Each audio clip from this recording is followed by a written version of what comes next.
नमस्कार फ्रेंड्स, स्वागत है आपको अपने यूट्यूब चैनल प्रतिभा एजुकेशन में। दोस्तों, इससे पहले वीडियो में हम लोगों ने 45वीं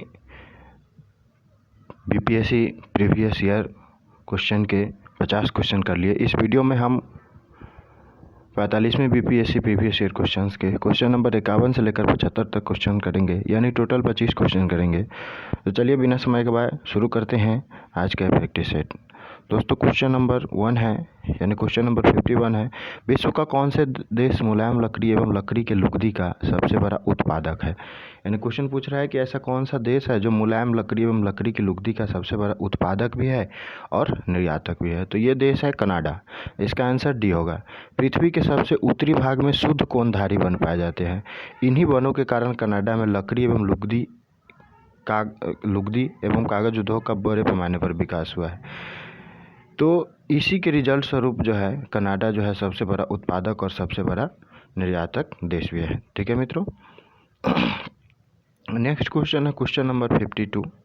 क्वेश्चन नंबर 52 कहना है कि अफ्रीका की मूलभूत जनजाति पिग्मी, अफ्रीका की मूलभूत जनजाति जो है पिग्मी, वो किस नदी घाटी में पाई जाती है? तो ये जो है कांगो नदी घाटी में पाई जाती है। इसका आंसर बी होगा। तो अफ्रीका की जो पिग्मी मूलभूत जनजाति है वो कांगो नदी घाटी में पाई जाती है। अफ्रीका के महाद्वीप में पिग्मी जनजाति पाई जाती है। यह मुख्यतः आखेट एवं शिकार के द्वारा जीवन यापन करते हैं।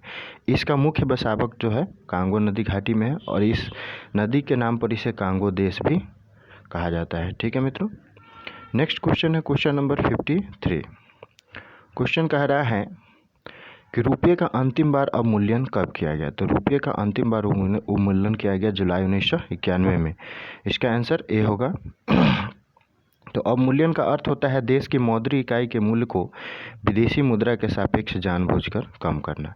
इस प्रक्रिया से विदेशी बाजार में निर्यात सस्ता और घरेलू बाजार में आयात महंगा हो जाता है। तो ये पॉइंट ध्यान रखना है कि अवमूल्यन से जो है विदेशी बाज़ार में निर्यात जो करेंगे वो सस्ता होगा और घरेलू बाज़ार में आयात जो है महंगा हो जाता है।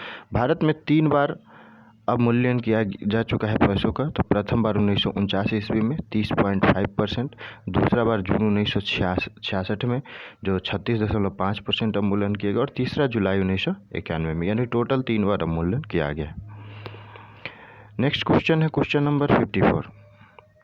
क्वेश्चन कर रहा है कि भारत में कृषि क्षेत्र श्रम शक्ति के कितने प्रतिशत लोगों को प्रत्यक्ष रोजगार प्रदान करता है? भारत में जो कृषि सेक्टर है, एग्रीकल्चर सेक्टर, वो श्रम शक्ति के कितने प्रतिशत लोगों को डायरेक्ट रोजगार प्रदान करता है? तो ये 65%। इसका आंसर डी होगा। भारत में कृषि कुल श्रम शक्ति के 57% को रोजगार उपलब्ध कराती है। लेकिन उस समय जो है ये चूँकि पुराना क्वेश्चन है तो उस समय 65% था, अब जो है घटा है धीरे धीरे। अब जो है अन्य लोग द्वितीयक और तृतीयक सेक्टर में भी गए हैं और ज़्यादातर लोग तीसरे क्षेत्र में यानी कि सर्विस सेक्टर में। नेक्स्ट क्वेश्चन है क्वेश्चन नंबर 55। क्वेश्चन नंबर 55 कर रहा है कि वर्तमान समय में भारत का सबसे बड़ा व्यापारिक हिस्सेदार है। तो वर्तमान समय में भारत का सबसे बड़ा व्यापारिक हिस्सेदार है यूनाइटेड स्टेट अमेरिका। वर्तमान समय में भारत का सबसे बड़ा व्यापारिक हिस्सेदार देश यूएई यानी संयुक्त अरब अमीरात, चाइना, अमेरिका का स्थान आता है। लेकिन अब चाइना से लड़ाई हो रही है तो इस पर जो है बोझ धीरे धीरे कम किया जा रहा है यानी चाइना से व्यापारिक संबंध धीरे धीरे कम किए जा रहे हैं। नेक्स्ट क्वेश्चन है क्वेश्चन नंबर 56। क्वेश्चन कह रहा है कि बैंकों द्वारा लाए गए निम्नलिखित में से किस भुगतान उपाय को प्लास्टिक मुद्रा नाम से जाना जाता है? तो बैंकों द्वारा लाए गए क्रेडिट कार्ड जो है, इस भुगतान उपाय क्रेडिट कार्ड द्वारा जो भुगतान उपाय इसको प्लास्टिक मुद्रा के नाम से जाना जाता है। प्लास्टिक मनी से तात्पर्य विभिन्न बैंकों, वित्तीय संस्थान तथा अन्य कंपनियों द्वारा जारी किए गए क्रेडिट कार्ड से है। ठीक है मित्रों। नेक्स्ट क्वेश्चन है क्वेश्चन नंबर 57। क्वेश्चन नंबर 57 कह रहा है कि आईआरडीपी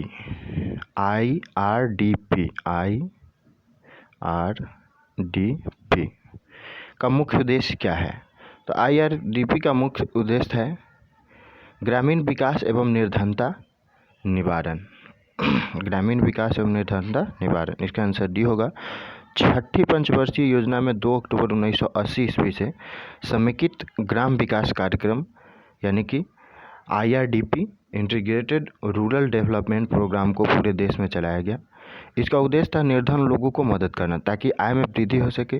वर्तमान में यह कार्यक्रम स्वर्ण जयंती ग्राम स्वरोजगार योजना में शामिल कर लिया गया है और इस कार्यक्रम को 1 अप्रैल 1999 को प्रारंभ किया गया था। किस कार्यक्रम को? स्वर्ण जयंती ग्राम स्वरोजगार योजना को। इसमें यह शामिल हो गया।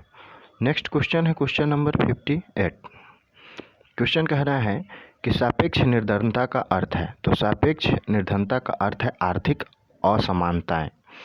विभिन्न आय वालों के बीच विषमता कितनी है को दर्शाते हैं। कौन? सापेक्ष निर्धनता। क्योंकि तुलनात्मक अध्ययन ही सापेक्ष निर्धनता को परिभाषित करता है।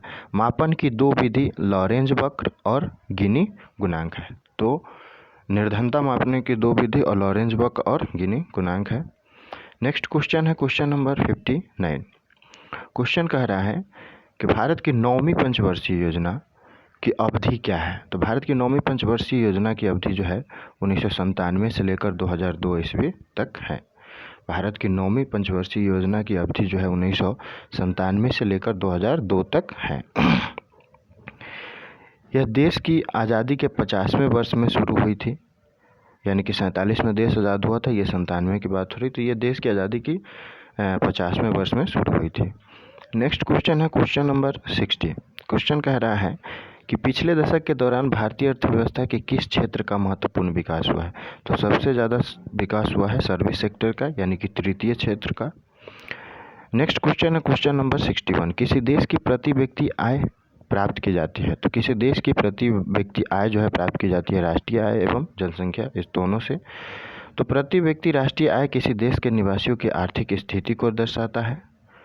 प्रति व्यक्ति आय प्राप्त करने के लिए PCI इक्वल टू राष्ट्रीय आय बटा कुल जनसंख्या। जितनी राष्ट्रीय आय होती है उसमें से कुल जनसंख्या से भाग देंगे तो प्रति व्यक्ति जो है आय निकल जाएगा। ठीक है मित्रों। नेक्स्ट क्वेश्चन है क्वेश्चन नंबर 62। क्वेश्चन कह रहा है कि निम्न में से कौन से 2 परोक्ष कर है, यानी कि इनडायरेक्ट टैक्स है। तो इनडायरेक्ट टैक्स की बात हो रही है, तो ये जो है सेल टैक्स और उत्पादन टैक्स, उत्पादन शुल्क, बिक्री कर एवं उत्पादन शुल्क, ये जो है इनडायरेक्ट टैक्स है। तो परोक्ष कर के अंतर्गत सेल टैक्स, उत्पाद कर, सीमा शुल्क, सेवा कर यानी सर्विस टैक्स इत्यादि आते हैं। और डायरेक्ट टैक्स के अंतर्गत आयकर, निगम कर, उपहार कर, संपत्ति कर, व्यय कर, ब्याज कर आदि आते हैं। तो फिर से समझ लेना है।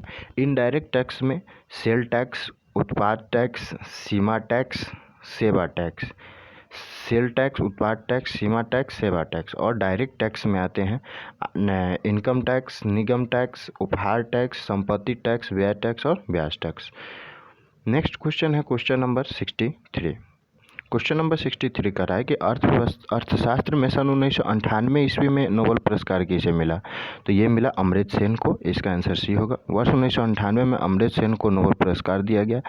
इस क्षेत्र में यह सम्मान प्राप्त करने वाले पहले एशियाई हैं। कौन? ये अमर्त्य सेन जी। किस क्षेत्र में? तो अर्थशास्त्र में। नेक्स्ट क्वेश्चन है क्वेश्चन नंबर 64। क्वेश्चन नंबर 64 का है कि भारत में राष्ट्रीय आय का आकलन एकत्रित किया जाता है। तो भारत में राष्ट्रीय आय का आकलन एकत्रित किया जाता है केंद्रीय सांख्यिकी संगठन द्वारा, यानी कि CSO द्वारा, सेंट्रल स्टैटिस्टिक्स ऑर्गेनाइजेशन द्वारा। नेक्स्ट क्वेश्चन है क्वेश्चन नंबर 65। क्वेश्चन नंबर 65 कह रहा है कि लोकसभा के लिए चुनाव में निर्वाचित होने के लिए किसी व्यक्ति की न्यूनतम आयु सीमा क्या है। तो लोकसभा में अगर चुनाव लड़ना है, यानी कि MP का चुनाव लड़ना है,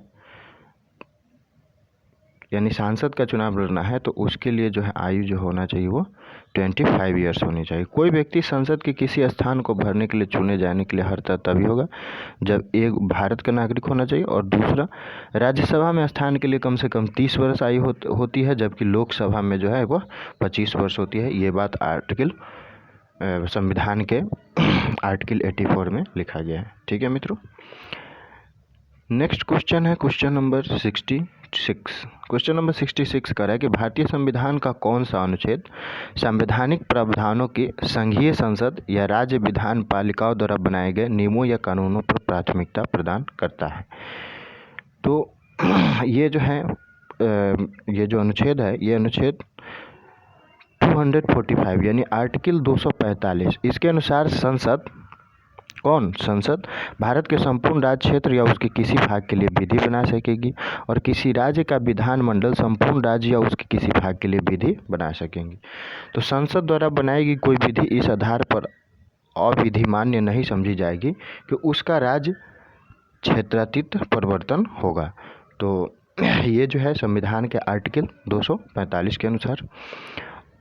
फिर से क्वेश्चन समझ लिए, भारतीय संविधान का कौन सा आर्टिकल संवैधानिक प्रावधानों के संघीय संसद या राज्य विधानपालिकाओं द्वारा बनाए गए नियमों पर प्राथमिकता प्रदान करता है? तो ये जो है आर्टिकल 245 है।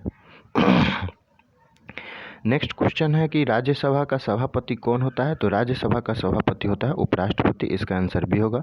भारतीय संविधान के आर्टिकल 63 में कहा गया है कि भारत का एक उपराष्ट्रपति होगा। उपराष्ट्रपति राज्यसभा का पदेन सभापति होगा। यह अमेरिकी प्रथा का अनुसरण है। उपराष्ट्रपति संसद के किसी सदन या किसी राज्य विधानमंडल में किसी सदन का सदस्य नहीं होगा। ये भी ध्यान रखा है कि उपराष्ट्रपति संसद के न किसी सदन का सदस्य होता है न किसी राज्य विधानमंडल के सदस्य का होता है। नेक्स्ट क्वेश्चन है क्वेश्चन नंबर 68। क्वेश्चन कर रहा है कि भारतीय राजनीतिक व्यवस्था में इनमें से कौन सर्वोच्च है? तो भारतीय राजनीतिक व्यवस्था में इसमें से संविधान सर्वोच्च है। इसका आंसर बी होगा। भारत में संयुक्त राष्ट्र अमेरिका के भारतीय संविधान सामान्य विधान से ऊंचे आसन पर स्थित है और जो विधि संविधान के अनुरूप नहीं यह विधि मान्य नहीं हो सकती है। संविधान ने न्यायपालिका को सीमित सर्वोच्चता दी थी। इसकी परिसीमाएं आर्टिकल 13 में बांधी गई है। यानी कि संविधान की जो परिसीमाएं हैं वो आर्टिकल 13 में बांधी गई है। भारत में संयुक्त राष्ट्र ये जो भारत में राजनीतिक व्यवस्था में जो सर्वोच्च है तो सुप्रीम कोर्ट और संसद और धर्म इस सबसे ज़्यादा सर्वोच्च कौन है? संविधान। नेक्स्ट क्वेश्चन है क्वेश्चन नंबर 69। क्वेश्चन नंबर 69 कह रहा है कि भारतीय राजनीतिक व्यवस्था में कार्यपालिका डॉटेड के अधीन रहकर कार्य करती है। तो भारतीय राजनीतिक व्यवस्था में कार्यपालिका जो है वो विधानपालिका के अधीन रहकर कार्य करती है। इसका आंसर बी होगा। कार्यपालिका संसद के प्रति उत्तरदायी होती है और संसद का कार्य है कि कार्यपालिका पर राजनीतिक तथा वित्तीय कंट्रोल रखे। कौन? संसद। और प्रशासन की संसदीय निगरानी करे। ठीक है मित्रों। नेक्स्ट क्वेश्चन है क्वेश्चन नंबर 70। क्वेश्चन नंबर 70 कह रहा है कि पंचायती राज की त्रिस्तरीय प्रणाली में आते हैं। तो इसमें ग्राम पंचायत, पंचायत समिति और जिला परिषद आते हैं। संविधान के 73वें संशोधन द्वारा पंचायती राज को संवैधानिक दर्जा दिया गया। इसके अंतर्गत त्रिस्तरीय प्रणाली ग्राम पंचायत समिति और जिला परिषद आते हैं। नेक्स्ट क्वेश्चन है क्वेश्चन नंबर 71। क्वेश्चन नंबर 71 कह रहा है कि संविधान का 73वां संशोधन संबंधित है। तो संविधान का 73वां संशोधन संबंधित है पंचायती राज प्रणाली से। संविधान के 73वें संशोधन द्वारा पंचायती राज को संवैधानिक दर्जा प्रदान किया गया और इसके अंतर्गत त्रिस्तरीय प्रणाली ग्राम पंचायत, पंचायत समिति और जिला परिषद की व्यवस्था की गई। नेक्स्ट क्वेश्चन है क्वेश्चन नंबर 72। भारत के विभिन्न राजनीतिक दलों को राष्ट्रीय या क्षेत्रीय दल का दर्जा देने का अधिकार किसको है? तो भारत के विभिन्न राजनीतिक दलों को क्षेत्रीय या राष्ट्रीय राजनीतिक दल का दर्जा देने का अधिकार जो है ये चुनाव आयोग को है। तो कौन सी राजनीतिक पार्टी राष्ट्रीय या क्षेत्रीय दल है इसका फैसला चुनाव आयोग करता है। चुनाव आयोग यह निर्णय चुनाव चिन्ह, आरक्षण एवं आवंटन अधिनियम 1968 जो कि 2002 में उसका संशोधन हुआ, इसके तहत जो है करता है। तो चुनाव आयोग यह कार्य किसके तहत करता है? तो ये चुनाव चिन्ह, आरक्षण एवं आवंटन अधिनियम 1968 के तहत करता है। ठीक है मित्रों। नेक्स्ट क्वेश्चन है क्वेश्चन नंबर 73। क्वेश्चन कह रहा है कि राजनीतिक शब्दावली में शून्यकाल का अर्थ होता है।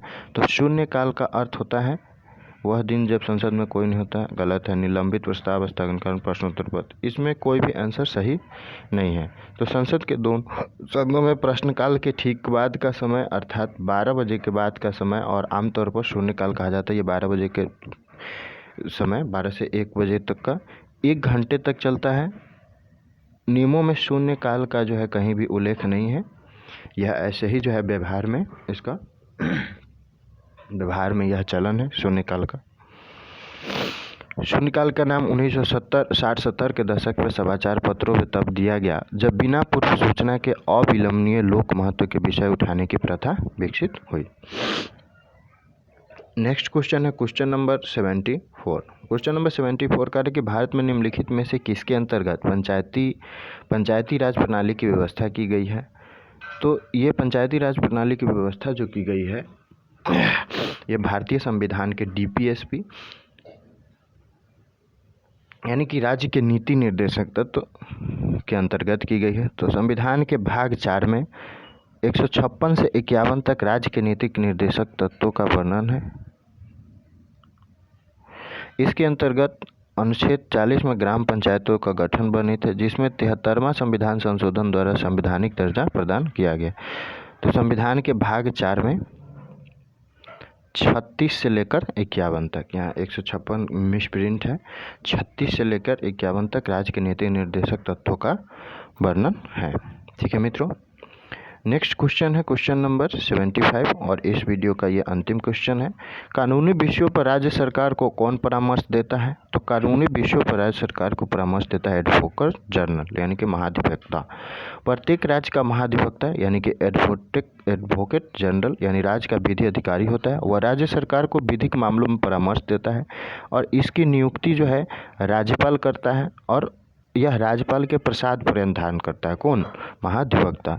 और यह राज्य विधानमंडल के कोई भी कार्रवाई में भाग लग सकता है, बोल सकता है, लेकिन सिर्फ मतदान नहीं कर सकता है। तो ये ध्यान रखना है। तो इस प्रकार आज का ये वीडियो ख़त्म हुआ। अगले वीडियो में मिलते हैं 75 से लेकर 100 तक के क्वेश्चन को। तब तक के लिए धन्यवाद। आपका दिन शुभ हो।